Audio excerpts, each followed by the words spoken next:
Um, Now I'm going to be talking about one very, very, very, very, very, very, very, very, very, very particular person for this film. He really did a lot for the film. In particular, um, he's an incredible actor and also a person who inspired me in a huge way. I really didn't expect it. I'm talking about Christoph Waltz. I really have to say that I am very, very, very afraid of this person because I really don't like violence, and he used to play in movies with a lot of violence, and he's got this sometimes those looks of incredibly bad person, a bad character, but at the same time very subtle and very, very pleasant and nice. And in *Inglourious Bastards-1, it scared me a lot, so I was really absolutely petrified with this scene with this strudel. It was really bad.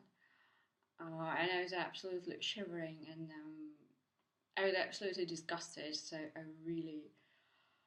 would just probably die if I would see this person. I would just die because I'm so scared of him. Oh god, I'm absolutely like totally afraid of him, really.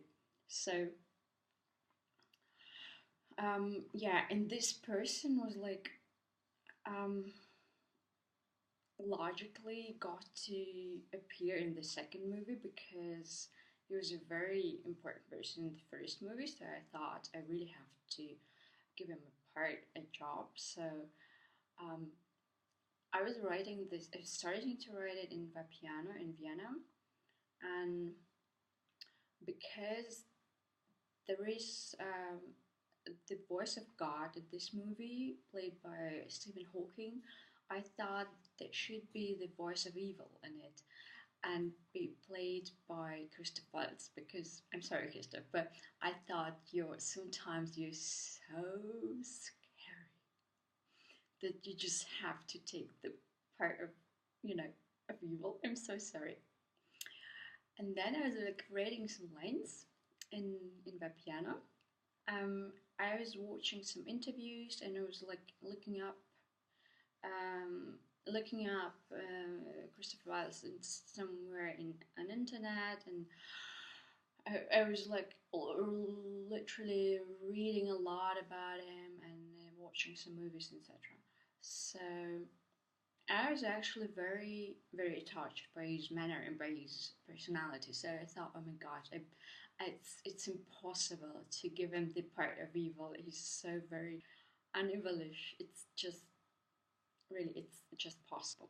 So I have to write something for him, something very, very different. So I thought, okay, so I have this Ellen Page character, and I know he's gonna be like a very, very big bad boss, like a very big, like KGB boss, or gonna be falling in love with Ellen Page. I really absolutely didn't think about it, like writing such a huge part for him, because his part is like a little bit of James Bond in the end, and also a little bit of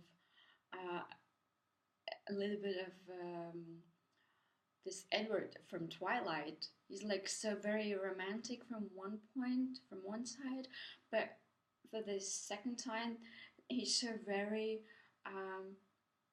dangerous. So I thought, I'm just gonna be writing something for him and for Helen somehow, for Ellen, and I just started to write it in Vapiano again the next day, and I wasn't able to stop. He just got so much energy. This is incredible. There is so much creativity in this person. He's so incredibly just genius.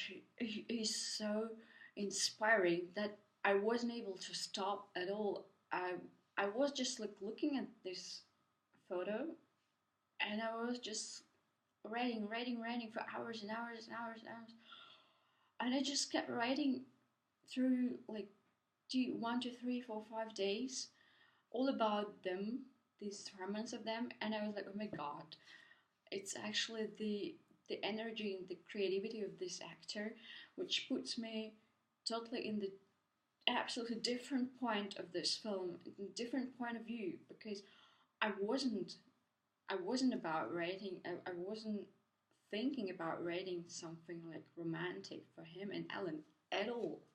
I thought he might be like being some boss or some, you know, somebody who's like the the child of a boss, of a Nazi, old Nazi boss. So something like that, but not like he's taking a huge romantic part in a story and then he's like immortal and he's a very big part maybe in the third film. I don't know, but I just really have to say I was absolutely, uh,